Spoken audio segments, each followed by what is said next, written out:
মাকে কখনো তিনটি কথা বলবেন না। মনে রাখবেন, মা হচ্ছে পৃথিবীর ভিতরে এমন একজন যিনি সব সময় আপনার জন্য কাঁদেন, যিনি সব সময় আপনার কষ্ট বোঝেন। ওই মায়ের সাথে কখনো খারাপ ব্যবহার করবেন না। মা সবচেয়ে বেশি কষ্ট সহ্য করেছেন। আপনি যে দুনিয়াতে এসেছেন, 10 মাস মায়ের পেটে ছিলেন, কত লাতি গুতা মেরেছেন, মা কত লাতি গুতা সহ্য করেছে, আপনাকে কখনো বোঝা মনে করে নাই। প্রসব ব্যথা যখন হয়, একটা মানুষ সর্বোচ্চ 45 ইউনিট ব্যথা সহ্য করতে পারে, কিন্তু একজন মা 57 ইউনিট ব্যথা সহ্য করে। কেন ইমাজিদের আপনি কল্পনা করতে পারছেন কতটা ব্যথা সহ্য করে, প্রসব ব্যথা সহ্য করে তারপর আপনাকে দুনিয়াতে এনেছেন।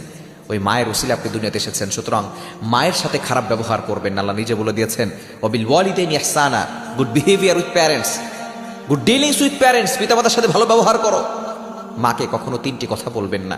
নাম্বার 1, 1 নাম্বার হচ্ছে, মা যদি কোনো কিছু বলে আপনি বলবেন না তুমি কিছুই জানো না। যেই মা আপনাকে শিক্ষা